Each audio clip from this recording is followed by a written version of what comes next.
Okay, so let's get into what is, I think, maybe the ultimate historical underdog story. Oh, absolutely. The Battle of Marathon, 490 BCE. You've got this handful of Greek city-states, Yeah. and they're staring down the biggest, most powerful empire the world had ever seen at that point, Persia. And you have to understand the scale of that threat. I mean, we're talking about King Darius the First. His empire stretched all the way from Egypt to India. So this wasn't just some border dispute. No, not at all. This was personal for Darius. It was a vendetta. You see, Athens had supported a rebellion against him a few years earlier. They poked the bear. They poked the bear, and now the bear was coming for them. This was a punishment mission. A huge, very expensive punishment mission. Exactly. And he was so confident, so sure he would win, that he first sent messengers to all the Greek cities, Right, asking for earth and water. which was the symbol for total surrender. You're basically saying everything that is ours is now yours. And a lot of cities. Yo. They complied, Yeah. right? They were terrified. Most of them did. They saw the writing on the wall. But two major powers, Athens and Sparta, just flat out refused. And that refusal leads directly to the Persian fleet landing at Marathon. Okay, so let's talk about the location itself, the battlefield. Because where this happened was so important. It's everything. The Persians chose the spot. It's a big, flat, coastal plain. And that's perfect for their cavalry. Exactly what they wanted. They needed that wide open space to let their horsemen maneuver to flank the enemy. That was their main strategy. But the area around the plain was tricky. You had the sea on one side, mountains on the other. Very tricky. And crucially, there were these marshy areas near the shore, swamps, basically. Which the Athenian general, Miltiades, definitely noticed. Oh, he knew the terrain inside and out. And he's really the genius here. He had actually served with the Persians before. So he knew how they fought. He understood their tactics. Their strengths and, more importantly, their weaknesses. And he makes this incredibly bold decision. He convinces the Athenians, don't hide behind the city walls. Which seems like the safest thing to do. It seems safe, but Miltiades argued they should march out and fight the Persians right there on the beach as they were landing. That sounds terrifying. Why risk it all in an open battle against an army that's so much bigger? Because Miltiades knew a long siege would be a losing game. The Greeks' real advantage was in close quarters, heavy infantry combat. He wanted a quick, decisive fight before the Persians could fully deploy their cavalry.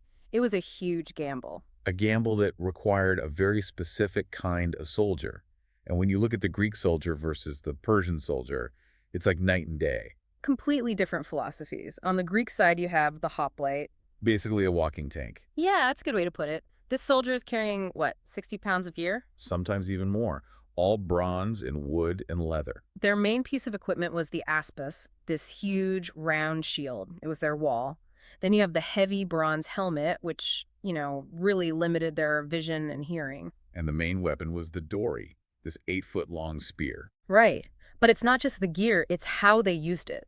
They fought in the phalanx. The formation that the Persians had never really figured out how to beat. It's a formation where they stand shoulder to shoulder, incredibly tight. The key is your shield doesn't just protect you. It protects the guy to your left. So you create this literal wall of bronze. It's a human wall. And if one man breaks formation, the whole thing is at risk. It required this intense collective discipline. Every soldier, rich or poor, was just as important as the man next to him. And on the other side, you have the Persians. Completely the opposite. They were all about speed and mobility. Lighter, faster. Their strength was in their archers. Thousands of them.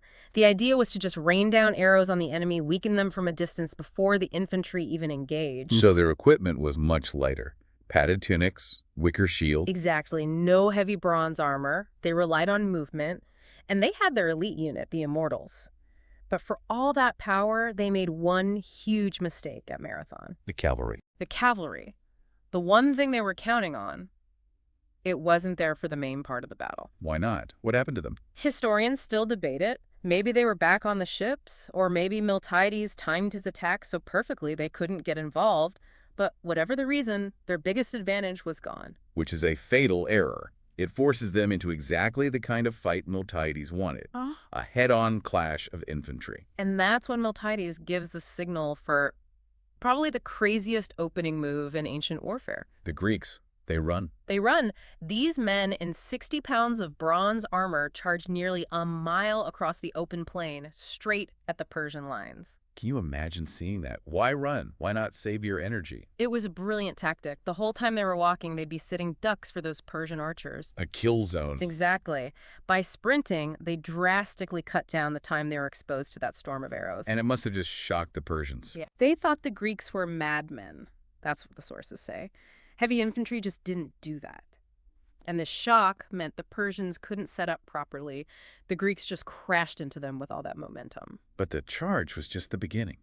The real genius was the formation itself. Miltiades knew his army was smaller. He couldn't win a straight pushing match, so he laid a trap. The weakened middle section.